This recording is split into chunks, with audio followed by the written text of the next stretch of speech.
Hello, everyone. It's Petty Officer Romero with Job Corps, and we have yet another training for you. It's ETAR investigations. We have 16 ETAR line items that we need to cover. And let's go down the list here so that we can have a good understanding of what we'll be working with. Starting off, number one, identify major types of investigations and their entities. Describe deductive reasoning and how to use it during investigations. Describe inductive reasoning and how to use it during investigations. Describe the differences between preliminary and follow-up investigations. Number 5, define intelligence and describe a structured intelligence process. Number 6, describe the crime scene photography process. Demonstrate information gathering techniques.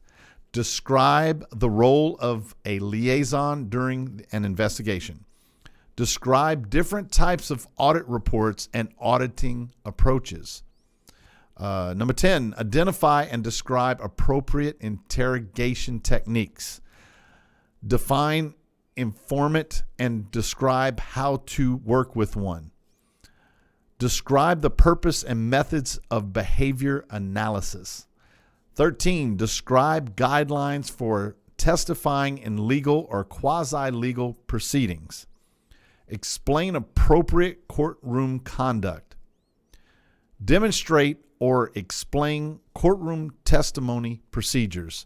16, demonstrate interviewing and interrogation techniques. There you go. There's all the items that we'll cover. If you notice, I'm just going to go down the list here real quick, and we're going to look at some things that we've already covered. If you've gone through the, or at least if you haven't covered them, you'll see them in other areas. I noticed that right away. Let's go. Crime scene photography. We cover that in crime scene. Let's see. Information gathering process. We cover that in report writing. Describe the role. Let's see. Describe different audit reports. Different types. Identify. Describe. Interrogation techniques. We go over that in one of the ETAR items where we have witness conversations. Let's see. I noticed more. Behavioral analysis. Now, it's a little bit different, but we also talked about that in safety, and I'm talking about personal safety. So when you see someone, with their hands, are they fidgety or they won't look you in the eye? And when you're talking about investigations, it's going to get into some things where you can identify if a person may not be honest or if they're just behavior in general. We'll go over some of those things so that you can kind of get an idea of someone who may not be telling you the truth, or you should be a little more cautious. But also, I'll go over this. Again, with all these things, unless you know the facts, if someone might be making you think that they're not telling you the truth, but they are, you got to be really careful. Maybe they're just nervous. We also have described guidelines for testifying. Under testifying, we have that one. Explain appropriate courtroom conduct. We go over that in testifying. Courtroom testimony, we go over that under the same one. And while slightly different, demonstrate interviewing and interrogation techniques. We go over that as well in the testimony and courtroom and testifying. All right, so let me just quickly go over identifying major types of investigations. I mean, because this obviously the subject matter is investigations. Anything that you need to gather information for. There can be an investigation on vandalism, murder, anything. There's going to be an investigation if you're dealing with, there could be an alarm that's set off if you're a security officer and you have a territory that you're responsible for. If an alarm goes off, you have to do an investigation. That investigation might simply be go and check the door, and you say, well, you know what, that lead on the security sensor has been acting up, but you still have to investigate, right? You have to walk out there and take a look at it. But it could range from as simple as someone said that they saw somebody walking in an area they weren't supposed to, all the way up to murder, right? So you have to go out there and take a look at them. Describe deductive reasoning. So 2 and 3, when you're in an investigation, there's, process of elimination, using proper reasoning. The best way to put that is just common sense, right? How do you put together common sense in a situation?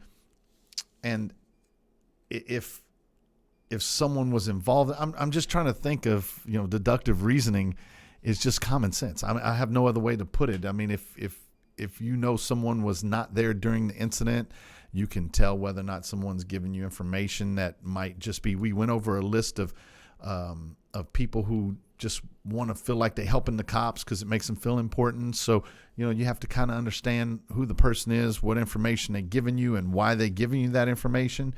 And then you also have preliminary investigations and follow-up. That too is somewhat common sense. Preliminary investigation, when it happens, when you're called out on the scene, or, again, security officer on a lesser infraction, you're just going out to see what's going on. So we talked about something as simple as a sensor, right? Well, your sensor might be going off, but you find out that it's that bad sensor again. Well, you're going to want to follow up to find out if the person actually went and finished the investigation as you requested them to, or I'm sorry, not investigation, but followed up on the repair. So there's a follow-up investigation. On 12/6, we decided to go out and check an alarm sensor that kept going off. When we got to the door with the sensor, we found out it was a sensor that has failed on multiple occasions and causing a false alarm.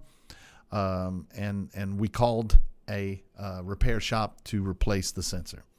On 12/20, we went out and found that the company was called out, the security company was called out to replace the sensor, and now the sensor seems to be working in good condition. We tested it and everything worked fine. So there's a follow-up on the investigation. So, so intelligence. Intelligence, you probably heard of like the CIA, Central Intelligence Agency. You've heard of military intelligence. They say it's an oxymoron, right? Intelligence is just knowing people, things, situations, places where to find information so you can get intelligence. If you're out on the street and there's vandalism, and if you're working with the right people in the community, you can tell that the vandalism is very similar to the type of vandalism caused. Maybe it's graffiti, right? Well, there's a certain kid that likes to draw certain types of things, and because you're out in the community and you gather in intelligence, when you see that particular symbol, that particular style, that came from a particular kid, right? Okay, so you know that, and you know that how to find the kid because you gathered intelligence. We will have a little video later, and it'll kind of describe some of this stuff. So anyway, I just want to give you a general overview of some of the basics of an investigation and what you'll need to be looking for. All right. Let's see here. We will go over a few items that we find here in our handy dandy book that I'm sure all of you who've been in the class prior to us going to offsite learning probably already knew and already aware of. Let's go over the material from the book here. Investigative or focused interviews are different from interviews with witnesses or victims in that the focus upon the person is a suspect. We talked about a witness. Obviously, you're going to treat them a little bit different than you will someone who's a suspect of a crime. A focused interview is only conducted after a substantial amount of information from other sources indicates guilt of an individual. Focused interviews are conversations with purpose of acquiring information, but with obtaining admission of guilt or a full confession from the subject as the final objective. They should not be conducted by inexperienced, untrained individuals. Investigative specialists should perform these duties. Unfortunately, there are instances where protection officers without extensive information may come up upon someone committing a crime or policy violation. In these cases, a brief focus interview is appropriate. These are some of the investigation techniques. Be non-accusatory. Do not blame or accuse the subject if the facts are wrong and they are not guilty. There's an obvious problem. Additionally, setting up a hostile relationship does no good. The investigator must sell the subject on telling the truth. Okay, simply what we're talking about here is, you want to create a comfortable environment for the suspect or the person that you talk to. And again, I feel like I'm just rehashing the same things we did on investigating witnesses. You don't want someone to come into the situation feeling that they are being accused of something, especially if they're just a witness. But in addition, if you have someone who is a who is a suspect, you're not going to get a lot of cooperation from them if they feel like they're being interrogated. So, you want to be cooperative with them.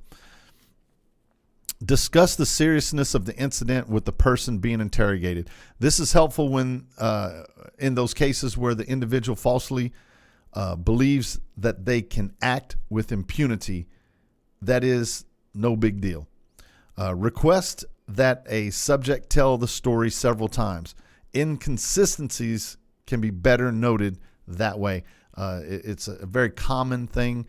Different people, different times, different situations, and they'll ask you the same questions, maybe in a little bit different way over and over until they start seeing if there's some inconsistencies in your story or in their story. So something to keep an eye on.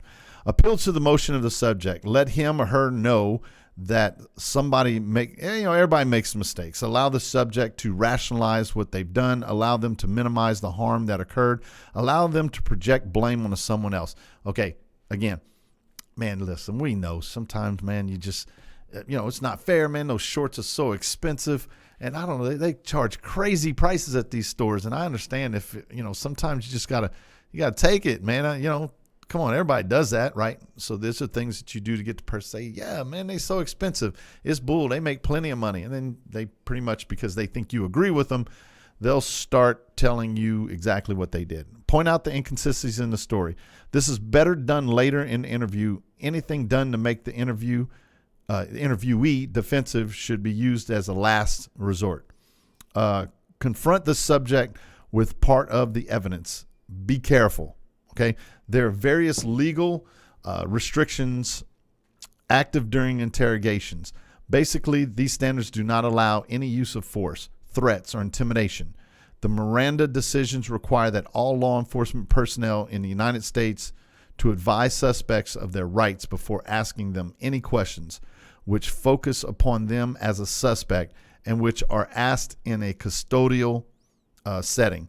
And custodial setting meaning that, like they're maybe not arrested, but they're being detained. Another custodial meaning that you have a supervisor, and I don't mean a boss. I mean a police officer acting in a custodial or managerial, meaning they're managing you. They're not allowing you to do what you want to do. You're now under their control per se. Then in that situation, you have to be careful. Okay. The rule is limited to those employees who are represented by a collective bargaining agreement, and that comment is kind of really for unions and things like that. So a little bit different rules because I don't know. Listen, if you understand how unions work, they collectively bargain, which means a handful of elected people negotiate for the entire group. It could be thousands of people, and those people get elected into those positions, and they make decisions for you, what they feel like is best for everybody. So they can't agree that you're required to do certain things, and if you don't do them, then they can fire you. So you have to be aware of that. Have the subject sign each page of the statement and initial all corrections. Have someone witness the statement. Use the statement as supporting evidence. Make sure the statement is in the subject's own words and that it's dated and signed. A lot of these things, what you have to imagine is, when someone puts something in front of you and they make you sign it, make you initial it, make you look at every page, sign every page, in their mind it starts being very official. And you'll start finding that people, particularly people who were on the edge, on the periphery of what actually happened. Like I'm just going to use, I hate using extravagant things like murder, but if let's say two people robbed a grocery store, they went in there just to take some money, or at least that's what one person thought. The other person pulls out a gun and then shoots the cashier. Well, the other person, or maybe they were driving the car to get away, right? That person, man, they know that things went wrong and went bad. And when you start saying, okay, everything you say is accurate, right? They start realizing that they could be getting themselves in more trouble than they would if they actually just told the truth. So that's a situation where the more, and I don't want to use the word pressure, but the more you can make that person feel like what they're doing in every word they say and everything they sign and everything that they put in writing, every statement they make is binding, then they tend to say, oh, okay, hold on. I don't want to sign this. This ain't for me. I didn't do this. I wasn't involved in this. So yeah, here's what actually happened. So those are things that you want to be careful. Now I'm going to go into dealing with informants just a little bit here. I mean, it's pretty obvious. An informant is someone who either from interactions in the community, or it could be a paid informant. And these are people who might make a little bit of money for providing inside information and things that are going on. But don't think of an informant as just someone who's gets paid, or someone who you arrest, because this is very common. You get arrested and they'll tell you, look, we won't put you in jail. We'll let you go back on the streets, but you got to supply us with information, or you going to jail for whatever they busted you for. So you might have that's the most common way of thinking of an informant. But an informant could be someone, and this will go back to the story I've told before about community policing. Before there were cops rolling around in squad cars, there was just a guy walking his beat, and he would just get to know the neighbors. He would get to know, he wasn't necessarily there. He was, hey, Miss Johnson, how you doing? And, Miss Johnson's bored, lonely, starts telling the cop about her little son or nephew or grandson, and tells him that, he's in basketball, he's doing real good. And you listen and you pay attention. And the more relationships you build, then all of a sudden you see something going on in the park. You know that two of those kids are the kids of the people that you talk to, and you can start putting stuff together much better than you can, or a police officer who's riding around in a patrol car who's really disconnected from the actual people in the community, right? And then what happens is you walking down the street, and if you always talking to people, then they don't know if you asking the same questions you ask every day, or if you say, Miss Johnson, a couple of days ago, there's some vandalism, or someone broke into that house across the street. You wouldn't know anything about that. That person might be more likely to say, well, you didn't hear from me, but I know that I heard the little Johnson boy ended up with the PlayStation from that house, so he might know something. Oh, okay. Well, hey, it was good. How's your son doing? How's your grandson? Still doing good in basketball? Oh, yeah, I bet you he's scoring a lot of points, huh? Yeah, I wish I could watch him one day. Anyway, maybe when he makes the NBA, I'll watch him on TV. Good talking to you. Then you move on. You got your information, right? So informants can, informant, they just giving you information. So something to consider there, right? All right. More food for thought. Let's see. I'm going to read these 6 line items here. Desire to assist the investigator either through public spiritedness or feeling of indebtedness to the investigator. Need to play cop. Again, some people might be helping you just because, oh man, I want to be like the cops, and they want you to think and respect them, and they'll tell you information, right? Revenge against a criminal, competitor, like a rival drug dealer or something. So, that would be another reason why someone might be an informant. Manipulation of the investigator. This is common with criminal informants. Sometimes they just mislead you. They want to give you the information they want you to know, which is just enough, but not enough to get you anything or catch anybody doing something. You can get a combination of that.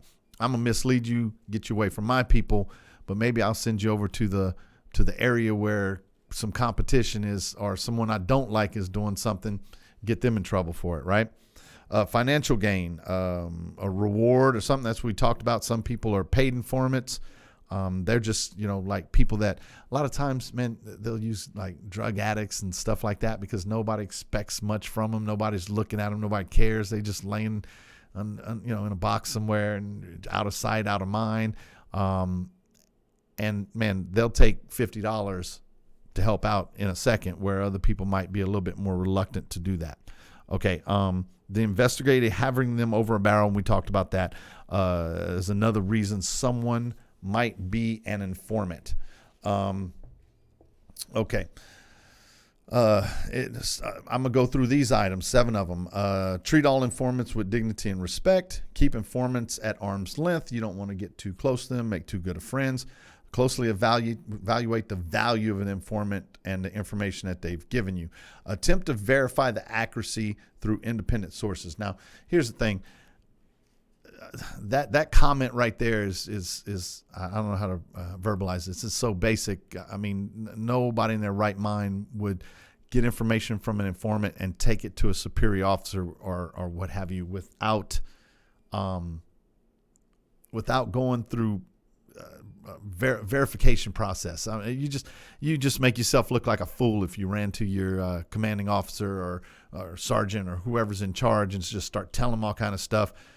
And then find out it was all nonsense. Now look, I guess I could see where somebody might say, I think that was, I heard this, but I don't know if I believe it or not. I'm still looking into it, but I just want you to know that I heard that the little Johnson kid is the one who broke into that house. Apparently he tried to sell something and the person didn't like it and told another person that I talked to. I'm not saying you can't say I'm on to something, but you really don't want to run around telling informant stuff without verifying it. Okay. All right. Attempt to verify. Okay. I already touched on that one. Keep a tight rein on the informant. Don't let them represent themselves as a member of security or police organization. Yeah. A lot of times I don't often see that as being an issue when someone's giving you inside information, and if they're in a community and what I think of as an informant, they're not running around bragging about it. But okay, so what they're saying is, you don't want them going around telling everybody that they're the cops and they're the ones investigating. Keep that in mind. But for the life of me, I can't really see in all my years of experience how someone would actually do that.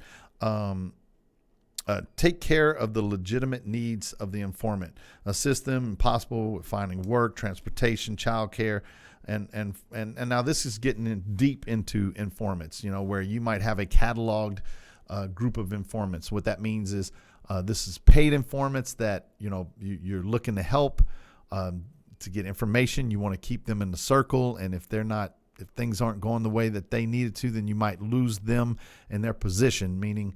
Like if you have a guy that's an accountant and he's giving you information about something going on that's wrong, and he loses his job, or he doesn't have transportation. So my point is, be aware of what's going on. And again, this is high level informant stuff that you're not just going to walk into as a security officer or even a entry level police officer. You're going to have people who manage and organize that for you. But to be aware of, it's a good thing, right? Okay. Take care of phone tipsters. You should keep on the line as long as possible. They should be interviewed. They should not be given any confidential information. They should be thanked and asked to call back in the future if they have any additional information. Okay, I think that's pretty common sense. Let's see. We're gonna move on to I see shopping services here. Going through the handy dandy book for our overviewing analysis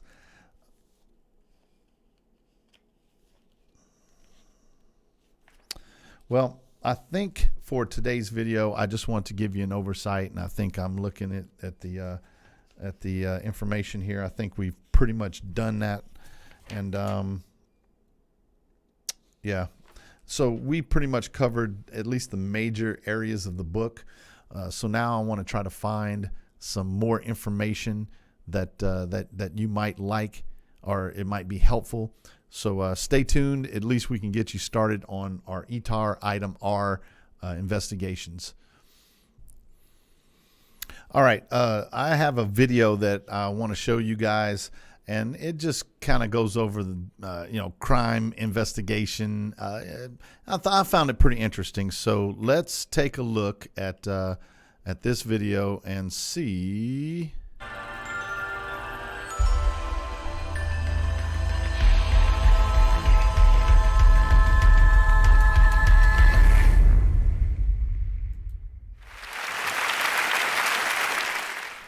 What does it take to catch the criminals, the really bad criminals? Or let me ask the question in a different way. What do we have to provide law enforcement with that they're able to do their job?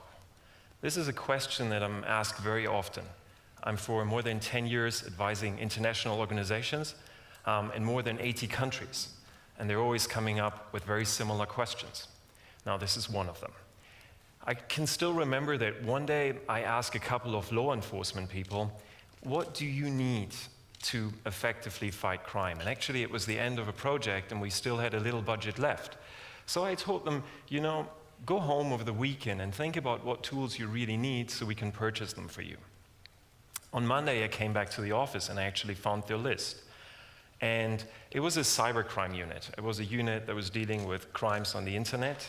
So I was expecting they're going to come up with notebooks and things like this. The first thing they were asking for was a helicopter. Number 2, 3, and 4 were high-speed cars. And, well, actually, it showed you a little bit that the question, or better, the answer to the question is depending who you ask the question to. If you're a law enforcement person, that might be actually the thing you're waiting for. And I asked them, why did you ask for it? And they said, that's state of the art. We really need it. We would like to have it. If we would have that, we could do a couple of very nice things. Now, I would like to discuss exactly this question with you. And maybe we can first have a look at some recent developments. Let's have a look at PRISM and Tempora. We discussed this a lot over the last weeks, and it shows us one thing. It shows us that intelligence services have great capacities. They have tools in place that we were discussing before, but we did not know that they're implemented already.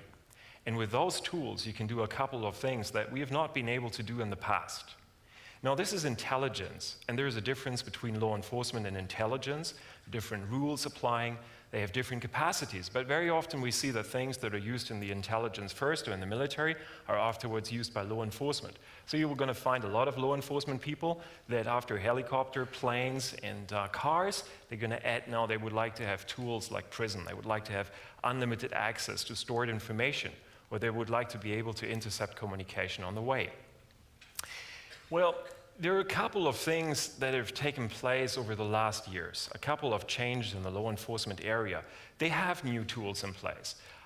For example, scanning letters. You might have read about this. 160 billion letters scanned in the US every year, basically 500 million a day.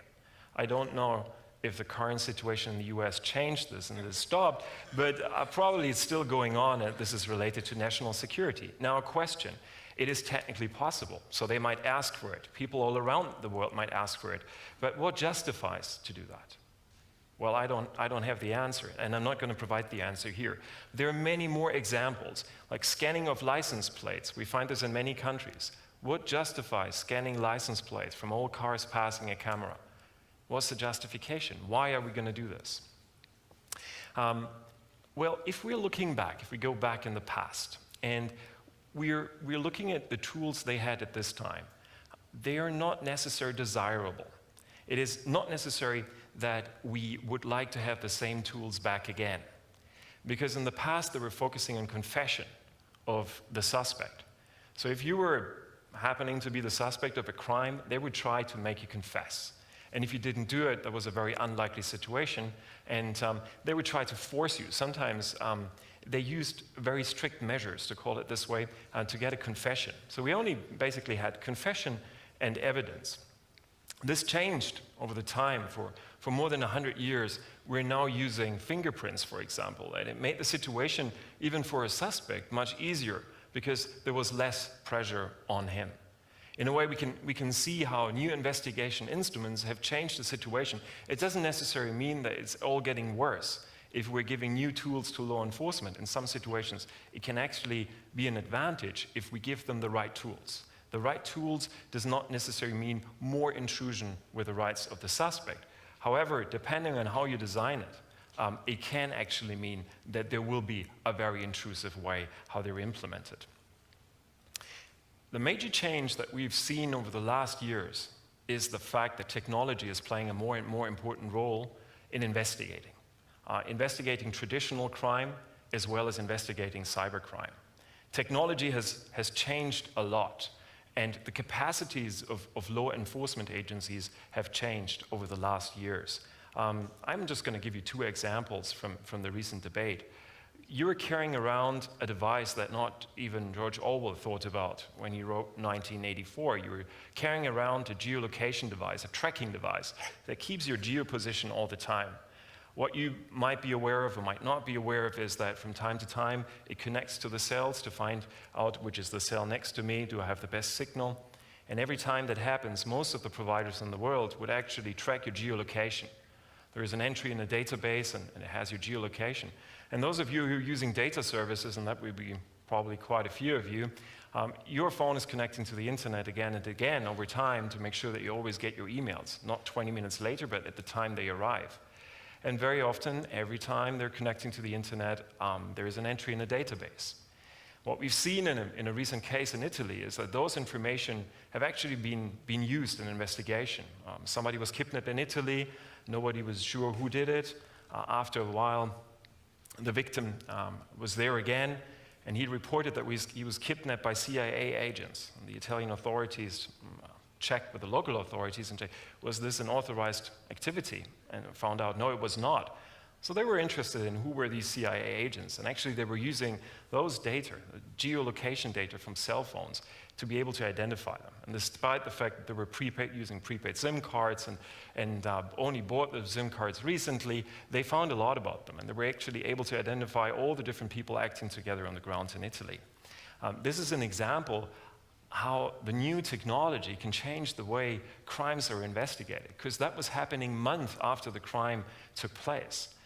If you have access to this kind of information, you can carry out very sophisticated investigations. And in the past, we always thought you need to know what the criminals are talking about.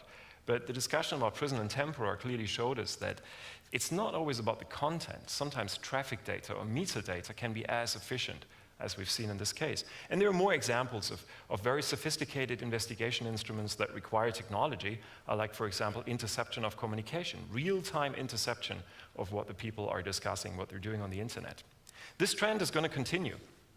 We see that in some areas where we still have analog communication, like, for example, when you were sending a letter, we see that they're now digitalized, so we can trace back who is sending a letter to whom. And there will be other areas, for example, books. They're digitalized now, so we can check in the future, who is copying from whom. It's very popular sport in Germany at the moment. When you're a politician and you wrote a PhD, it's sometimes interesting to find out who were they copying from, because obviously there were quite a few who were into the same kind of business, not only politics, but previously copying and pasting. In the future, we might be able to answer questions like, who inspired Shakespeare? Did he copy and paste? Because with the digitalization of books, we might be able to carry out this kind of investigations. Now, we got one problem today, and the problem is actually a lack of limitations. It's at least a problem for myself, because in the past, technical limitations actually limit law enforcement in a way. I've met many law enforcement people who said, if that would be possible, that would be awesome. I could do so many things, but technology limits us. We can't do it. It's not just the lack of funding, but a couple of things are technically not possible. Well, technology still limits us in a way, but over the last years, technology has improved so far that I would say it is not really a valid limitation anymore. It doesn't work. There are things possible today that we never even thought of. And there is some need for a discussion. Not only is it possible to do something, but do we really want it? Is it desirable, what we currently see? Even if it is technically possible, does it necessarily mean we need to implement it? Well, currently we are restricting ourselves a little bit. In different jurisdictions, we do it in a different way. One of the typical things, how we restrict law enforcement, it's not only by budget and saying there should be just a few police people and giving them old cars instead of new cars, but another possibility is to require a court order. So we say, you're only allowed to carry out investigations if you have a court order. Without a court order, we don't let you go down the road. Now, this is a legal instrument, and as a law professor who's drafting legislation for different countries, I should say, wow, let's stick to the legal things. Makes me more important, gives me new jobs, but in a way, I think this is the wrong way to start. It's the wrong way to let a lawyer start and discuss what kind of instruments should we have and how should we limit them. Well, the question, and this is the question of my talk, is everything that is technically possible actually desirable? And from my point of view, there is a need for a philosophical debate, not necessarily a legal debate. And it should not necessarily be legal people and policy people, politicians that are leading this debate, but it should be a multi-stakeholder approach. It should be an approach where we are asking ourselves the question, how far do we want to go? How far do we want to go in fighting crime? Yes, it is important to fight crime, but aren't there limitations?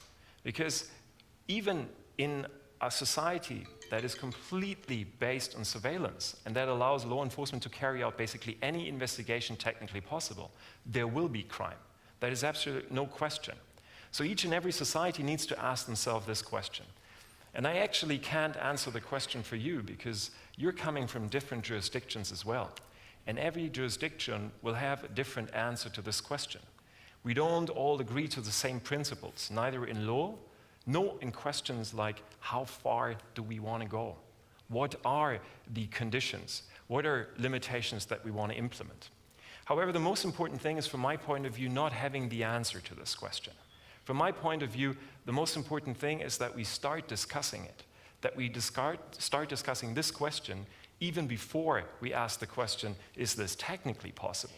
Because those limitations might actually stop us from going down a road, even if we believe with a lot of investment we would be able to find the technology to turn a plan into reality. Thank you very much. All right.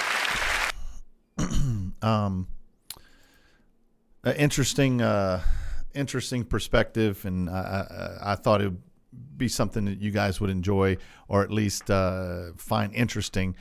Talking about, we have these opportunities to investigate, we have crime, but there is a question of how far down the road do we go, exposing everything and everybody, and getting into our Constitution, our civil rights, what we do in our house behind closed doors. I don't know. It's interesting because there's a lot of stuff you really have to weigh out. All right, I think that's about everything I'm gonna do on this video. I will have a couple of more so that we can address all the different items on our ETAR. So here's the first one of a series on ETAR R.